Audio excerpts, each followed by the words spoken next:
Hallelujah, hallelujah. Praise the lord, praise the lord, praise the lord.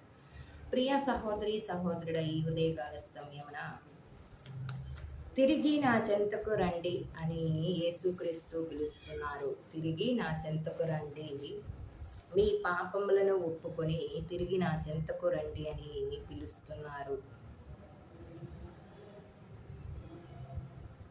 యెషయా గ్రంథంలో మనం చూసినట్లయితే ప్రభువు ఇట్లనుచున్నాడు, ఇప్పుడైనను మీరు పూర్ణ హృదయముతో నా చెంతకు మరలి రండి, ఉపవాసముతో సంతాపముతోనూ ఏడ్పులతోనూ నా వద్దకు తిరిగి రండు,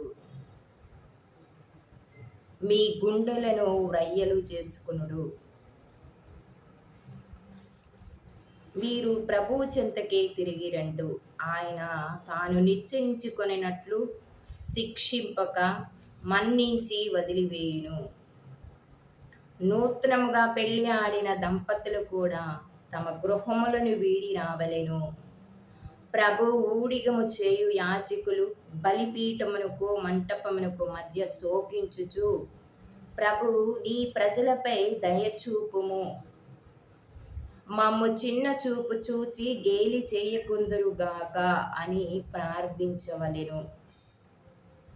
యోహాను 5:40లో మీరు నిత్య జీవం పొందుటకు నా యొద్దకు తిరిగి వచ్చుటలేదు అని యోహాను శుభవార్తలో చెప్తున్నారు. మీరు నిత్య జీవం పొందడానికి నా యొద్దకు తిరిగి రావట్లేదు, కానీ మీరు తిరిగి వచ్చినట్లయితే నేను మీకు నిత్య జీవం ఇస్తాను అని క్రీస్తు ప్రభు చెప్తున్నాడు.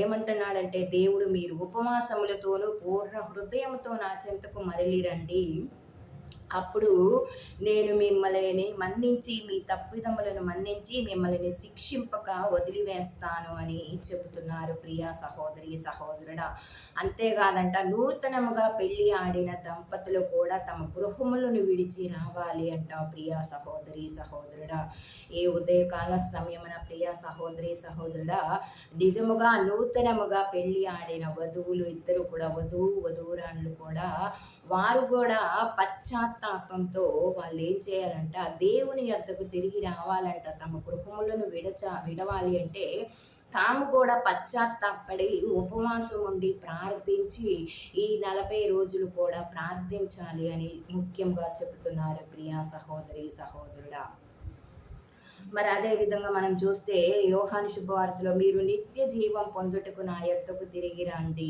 కానీ మీరు అందుకు అంగీకరించటం లేదు. నిత్య జీవం పొందటానికంట మనము అంగీకరించట్లేదంట. ప్రియా సహోదరి సహోదరుడా, ఇంకా ప్రభు ఇట్లు పలికిను, భూమి ఆకాశములారా వినుడు, నేను పెంచి పెద్ద చేసిన బిడ్డలే నా మీద తిరుగుబడిరి. ఎద్దుకు తన యజమాని ఎవడో తెలియను, గాడిదకు తన యజమాని ఎక్కడ గడ్డి వేయునో తెలియను, కానీ ఇశ్రాయేలీయులకు మాత్రము ఏమీ తెలియదు. నా ప్రజలు ఏమీ అర్థం చేసుకొనరు.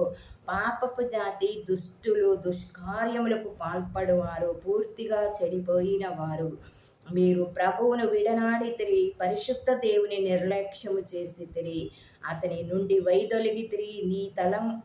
నీ తల ఇప్పటికే గాయాలతో, నీ గుండె బలహీనమై ఉన్నది. అయినను నా యొద్దకు తిరిగి రండు, అయినను పర్వాలేదు, నా యొద్దకు తిరిగి రండు అని ప్రభు చెప్తున్నాడు. ఇశ్రాయేలు ప్రజలు అంటే ఎవరో తెలుసా ప్రియా సహోదరి సహోదరుడా? మనమే, క్రైస్తవులమే. ముఖ్యముగా ఈ యొక్క క్రైస్తవ ప్రజలు ఏం చేస్తున్నారు అంటే, దేవుని దగ్గరికి తిరిగి రావట్లేదు. దేవుని తెలుసుకున్నారు కానీ దేవుని దగ్గరికి తిరిగి రావట్లేదు. ఎలా తిరిగి రావట్లేదు? పశ్చాత్తాపంతో, పూర్ణ హృదయంతో, కన్నీటితో, దుఃఖంతో తిరిగి రావటం లేదు. అప్పుడు యెషయా ప్రవక్త ద్వారా ప్రభు ఇట్లు పలుకుచున్నాడు, గాడిదకు తన యజమాని ఎవరో తెలియను, ఎద్దుకు తన యజమాని ఎవరో తెలియను, వాటికి ఎక్కడ గడ్డి వేయునో తెలియను, కానీ నా ప్రజలకి ఏమీయో తెలియదు అంటున్నాడు. నిజముగా మనకి ఏమీ తెలియట్లేదు. దేవుడే మనకి సమస్తము సమకూరుస్తాడు. ప్రియా సహోదరి సహోదరుడా, ఆయన తన బలిపీఠము చెంత పనిచేయు యాజకులకు ఆయన తన యజమాని బల్లాపీటపై జారిపడే మెతుకులను ఆయన ఇస్తున్నాడు. కానీ మనమే వెళ్ళటం లేదు దేవుని దగ్గరికి. దేవుని దయని మనం పొందుకోవట్లేదు. కానీ ఈనాడు నిజానికి యాజకులు కూడా ఎవరు కూడా సరైన ఈ యొక్క వాక్యాన్ని బట్టి అర్థం చేసుకోవాల్సింది చాలా ఉంది. కానీ ఎవరు కూడా సహాయము అందించట్లేదు.